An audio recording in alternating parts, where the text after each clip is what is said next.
Jack Johnson grew up in the dusty West Texas town of El Paso in the 1920s and 1930s. He worked on the family's cattle ranch and graduated from El Paso High School in May of 1945. Jack immediately enlisted in the Army and was ready to fight to the death for his country. But after his failed Army physical, he was marked 4F for 2 hernias he received trying to ride an unbreakable bronc in his last rodeo.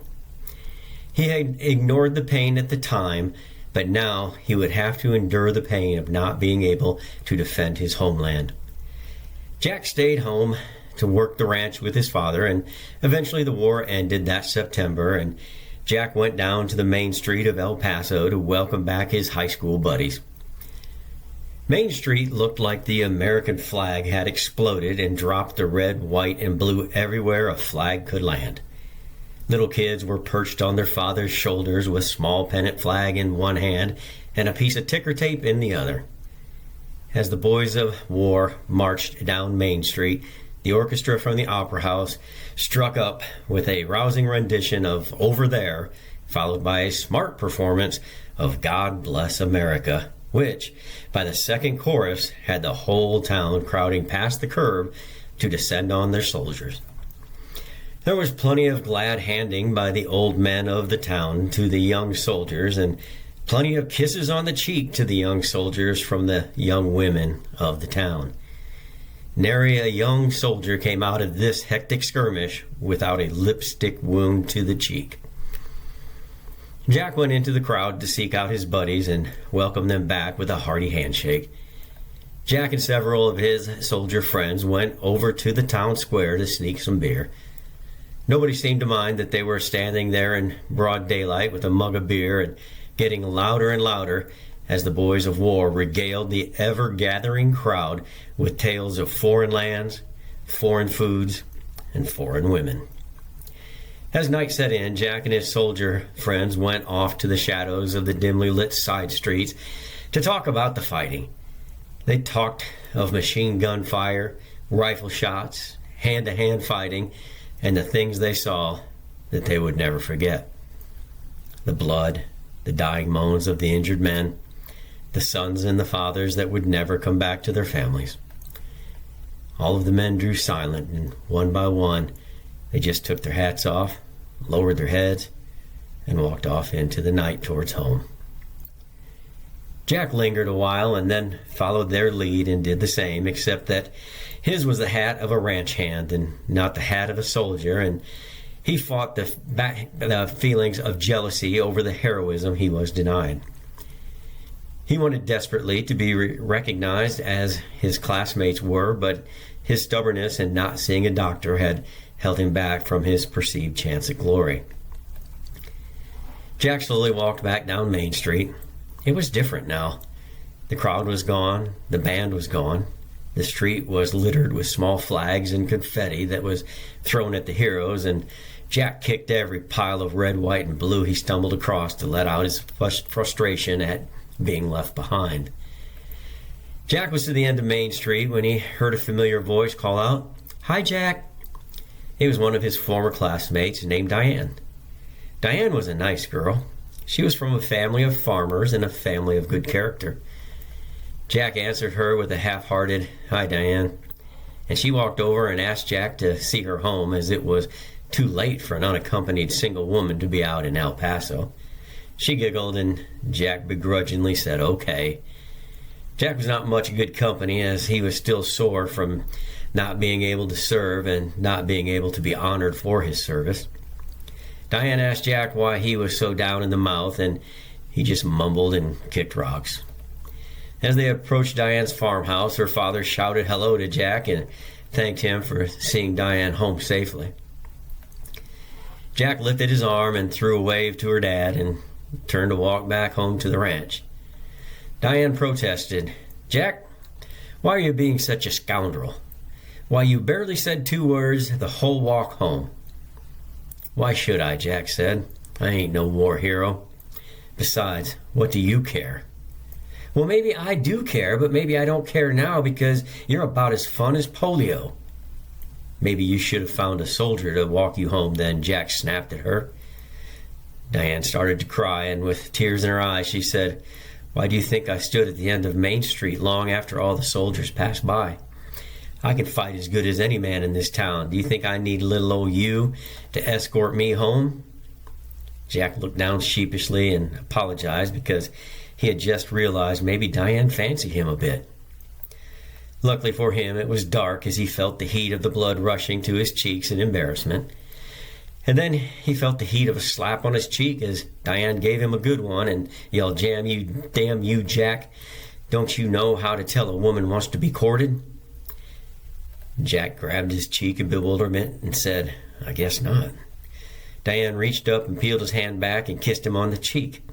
He didn't really feel it, as Diane was true about carrying a swing like a man, and his cheek was out of service. Diane looked directly at Jack and yelled, "Daddy, Jack just asked me out to the dance tomorrow night at the town square gazebo." Jack's eyes got as big as saucers, but after that last smack, he was afraid to protest. Her father hollered back, "I suppose that'd be all right. Jack, you have her home by 10 o'clock. Jack's voice cracked as he said, "Yes, sir." Diane told Jack to clean up for tomorrow and act like you've courted a woman before and come by here at 7. Jack felt like he was swimming in a pond and was going under. He couldn't draw a breath to answer, and his limbs seemed so heavy. So he just nodded his head yes and walked in slow motion towards home. Jack made it home all right and put a full day's work in tending the cattle. He drew some water from the pump and had himself a bath and even put on a clean pair of socks, as he did not want to be the recipient of another one of Diane's right hands. Jack arrived promptly at 7, and Diane was on the porch with her father. She kissed him on the cheek as she hurried out to Jack, with her father interjecting, 10 o'clock, Jack." Not a minute passed. "Yes, sir," Jack said as Diane grabbed his arm to be escorted into town. All of Jack's soldier friends were there with their dance partners, and the beer flowed, and they had a big time. One of Jack's friends said, "Hey, Jack, since when you been courting Diane?" Jack said, "Well, one day it just kind of hit me, and here we are." Diane blushed, and Jack watched for that right hand, but she got up on her toes and kissed his cheek for the second time instead. Maybe it was the beer talking, but Jack thought, "I think I could get used to this," as his hand found her hand, and the time was right to head home so as not to cause a problem with Diane's father. Diane and Jack courted another 6 months in the usual way: community dances, a picture show, over to Diane's house for supper.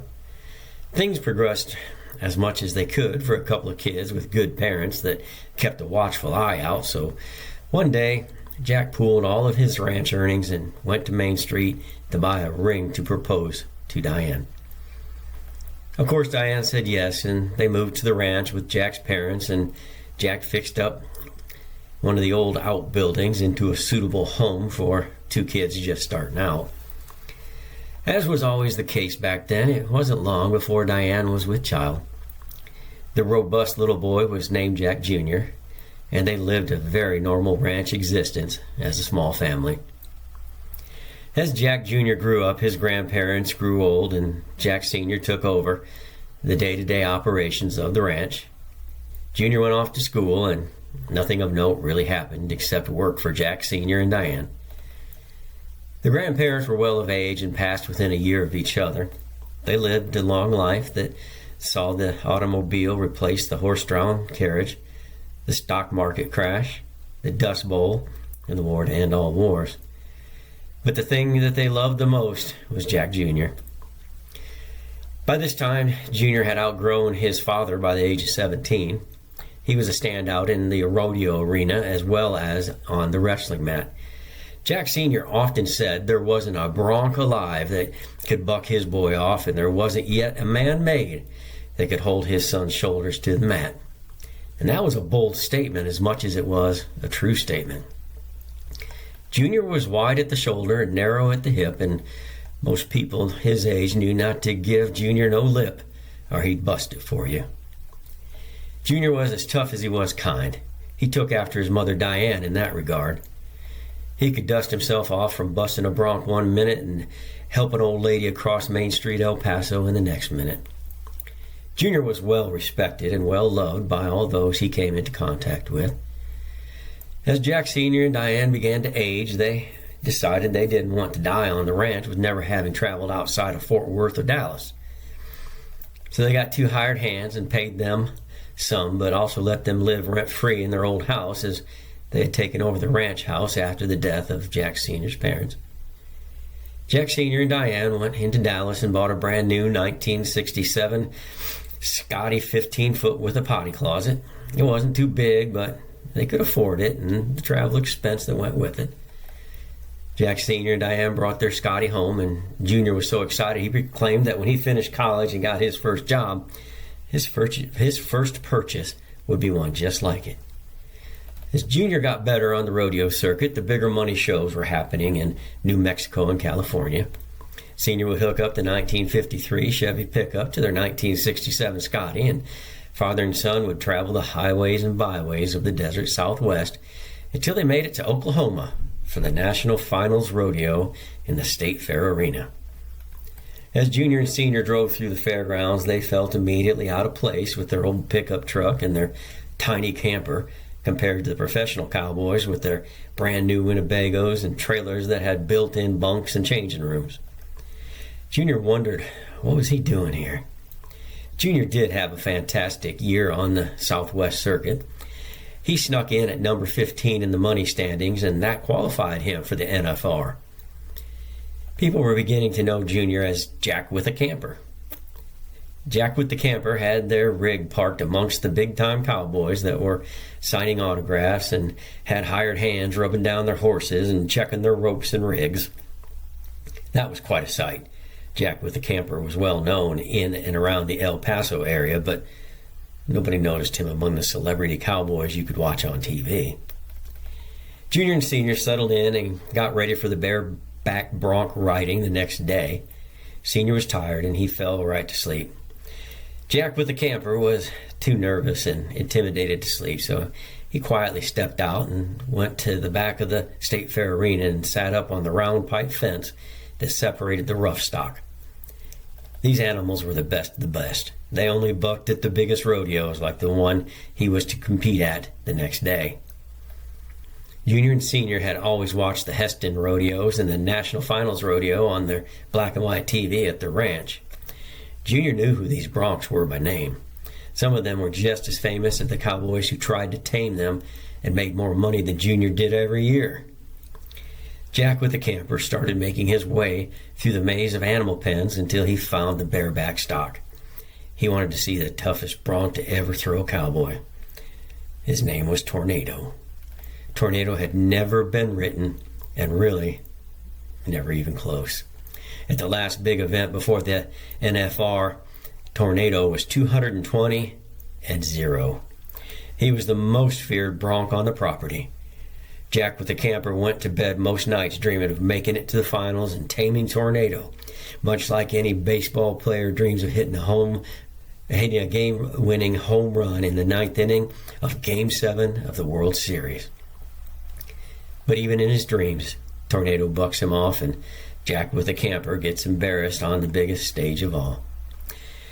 Then Jack Jr. sees him, the most majestic creature he ever saw. Dark chestnut in color with a jet black mane and tail. He stood a full 2 hands taller than the other horses, and when Tornado moved, the other horses cleared a path for him. Jack with the Camper reached out to touch Tornado on the muzzle, just like a kid would ask for an autograph at a ball game. Junior was in awe of this beast and was trembling in anticipation of getting to touch this celebrity. Jack with the Camper put his flattened out hand to feel Tornado as he just wanted to feel what being the best felt like. At that very moment, Tornado jerked to the side and took a bite out of the arm of Junior's shirt. Tornado just stood there with the fabric of his shirt in his mouth, daring Junior to make his move. Jack was a big, tough young man, but this incident nearly brought him to tears.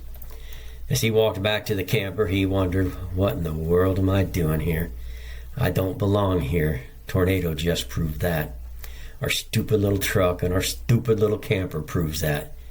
We might just as well go home. Junior finally succumbed to the whirlwind of emotions and fell asleep. Jack Sr. woke up and let Junior sleep. Junior woke up to his neighbor starting his Winnebago up so the air conditioner compressor could kick on. Junior thought to himself, just another slap in the face. We do not belong here. Senior was out front making some coffee and breakfast on a campfire, and the smell pulled Junior outside to see Senior drinking a cup with another cowboy who looked familiar. Senior pushed the cup into Junior's hand, and when he had had enough coffee to wake up, he dropped his cup straight on the ground. Senior was standing there drinking coffee with Jim Shoulders. Jim Shoulders is a world champion cowboy of the highest order. There is no cowboy better in the whole wide world, and here he was. Junior just wanted to give up. There is nothing I can do with cowboys like Jim Shoulders here. I feel so out of place.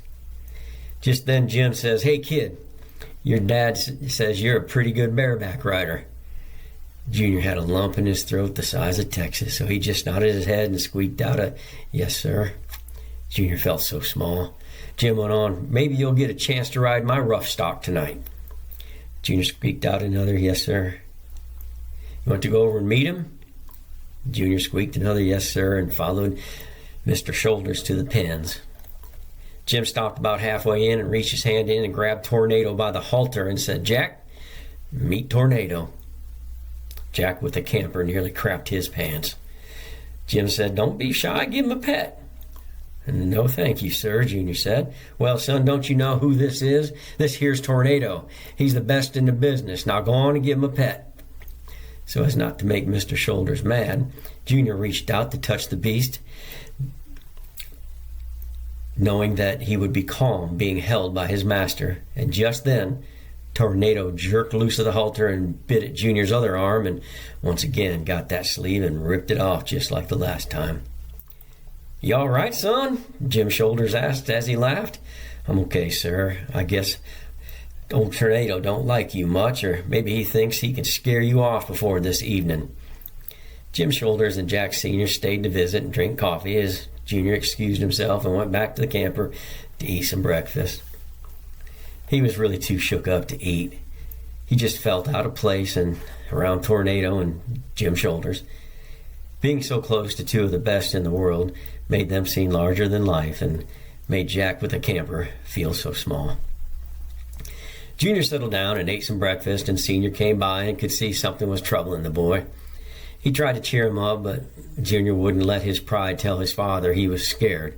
But Senior knew it. This was the big time. There was no bigger stage, and here he sat with his 18-year-old son who had never seen this side of life, this side of success. So Senior decided the best thing he could do is act as if everything was okay, and this was just another rodeo. But deep down, Senior was just a little scared too. The rodeo announcer fired up the PA system and played the national anthem and introduced the rodeo queen and did a comedy bit with the rodeo clowns and started the calf roping. Junior made his way to the chute gates as Bareback Bronc was up next. He had to make these first two rides to move on to the next round to get into the money. Junior drew Bulldog first round. This made Junior feel better because he had rode Bulldog before in the Southwest Rodeo circuit, and he was a tough horse that could give you a good score if you gave him plenty of rope. Junior always studied the rough stock. He was generally watching for their first move out of the gate, and then if they bucked and run or if they bucked and turned. He figured if he got that part right, he could hold on for the full 8 seconds based on talent and strength. As Junior slid onto Bulldog, he pulled his cowboy hat down tight, tightened his grip, and reminded himself, big jump out of the gate, lean back, spurs up, big buck and spin to the left, spur left high, follow both spurs high, and lean and hold on. The gate man hollered, "You ready, son?" Junior shook his head hard, yes. The gate blasted open. Bulldog hit a big jump out of the gate, planted his front feet, another big buck, and a spin to the left. Junior leaned back, applied the spurs, and 4 seconds were gone. Bulldog spun to the right twice, lunged forward 2 more bucks, and The rescue riders were right there at 8 seconds for Junior to grab their waist and plant his feet on the ground. He made it. He looked over and saw his dad grinning ear to ear. The crowd was applauding, so Junior removed his hat and waved his in appreciation.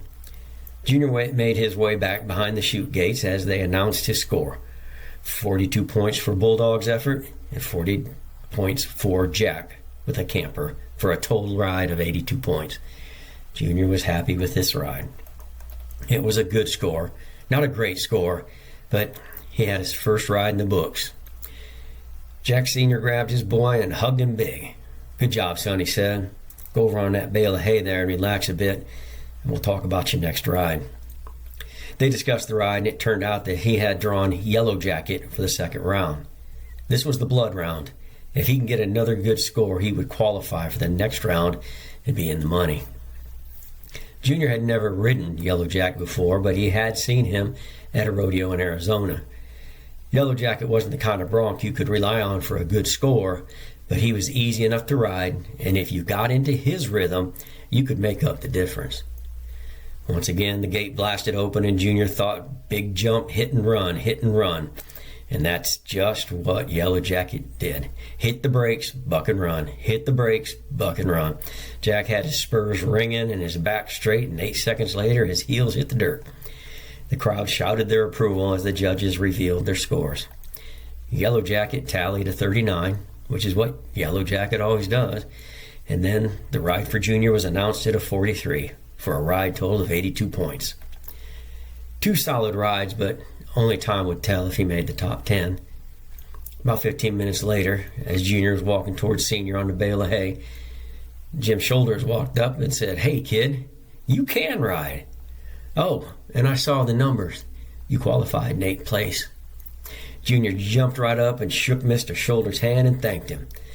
Jim got a big grin on his face as he remembered his first time to qualify for the National Finals Rodeo some 20 years ago. Day 2 of the rodeo started just like day 1. Grand parade, rodeo queen, the national anthem, and on with the calf roping. This time Junior pulled a bronc named Slapstick. If he could get a better than good ride, he could qualify for the finals later that night. Junior had never seen Slapstick, but he heard he was a pretty rank bronc.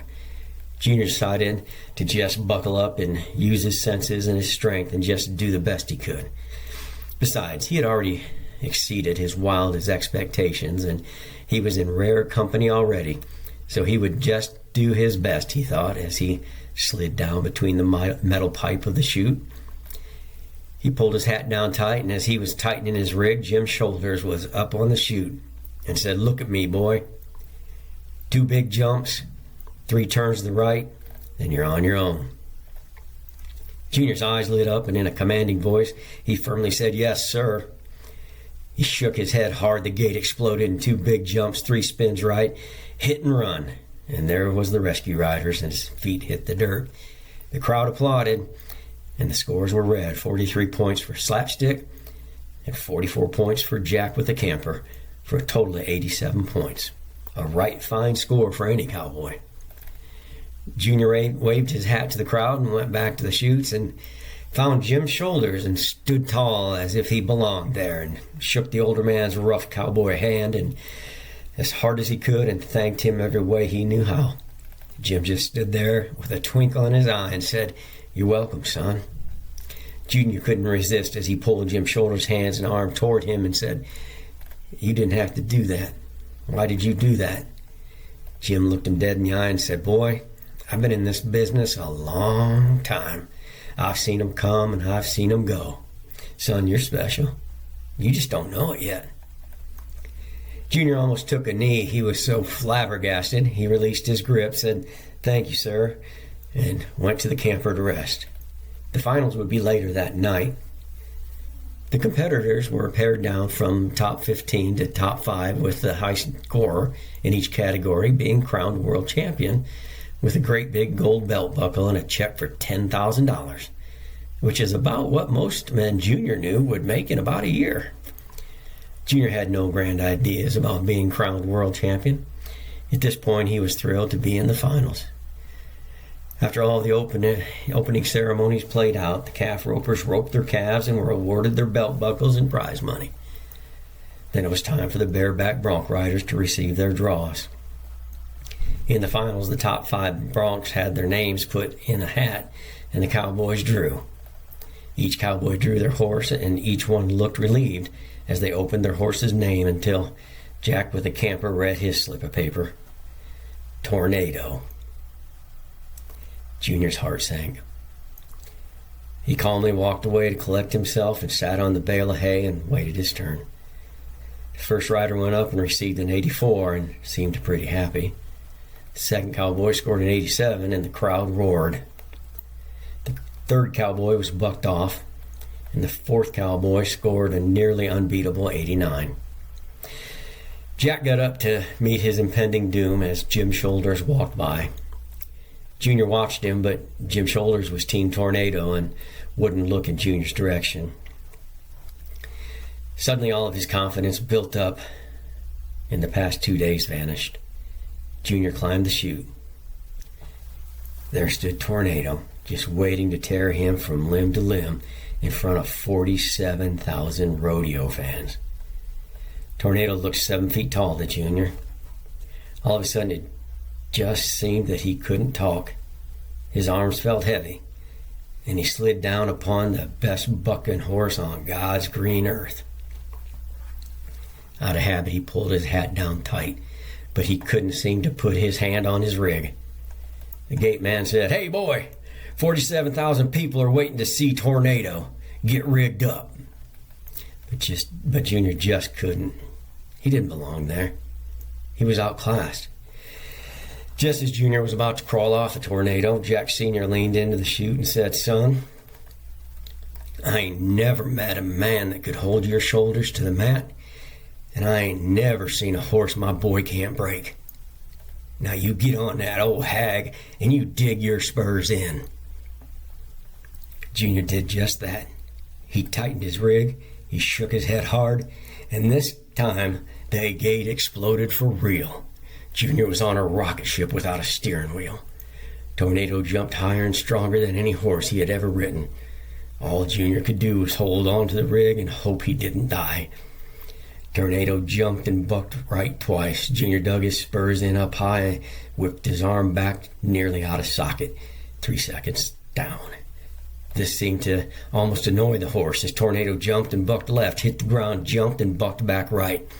5 seconds down.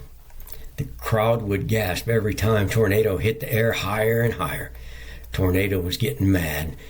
220 of the best cowboys had succumbed to his power, and this huckleberry from West Texas would not be the hero today.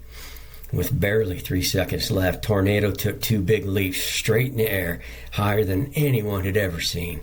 7 seconds. Junior was almost out of strength, but he dug his spurs in, and he used every bit of grip strength he had, and just then, upon returning to the ground, Tornado stumbled and fell and rolled forward over his head and neck, crushing Junior deep into the dirt. Simultaneously, the crowd drew a deep breath, hoping for the best for this young man from El Paso. Tornado did not miss a beat. He leapt up from the arena floor, a cloud of dust and dirt, and the 8-second horn. And as the air cleared, there sat Junior with spurs up high, back straight, and arm in the air. The rescue riders and the rodeo clowns rushed to save Junior. As his feet hit the dirt, the crowd roared, and this young man collapsed, battered and bruised with no air in his lungs and unable to speak. A tense 2 minutes passed as they attended to the fallen cowboy. Junior drew his first big breath as the announcer blared out, 45 points for Tornado, 46 points for Jack Johnson, Jr. The clowns propped Junior up as the crowd blew the roof off the arena in appreciation for the history they had just witnessed. Tornado had been defeated.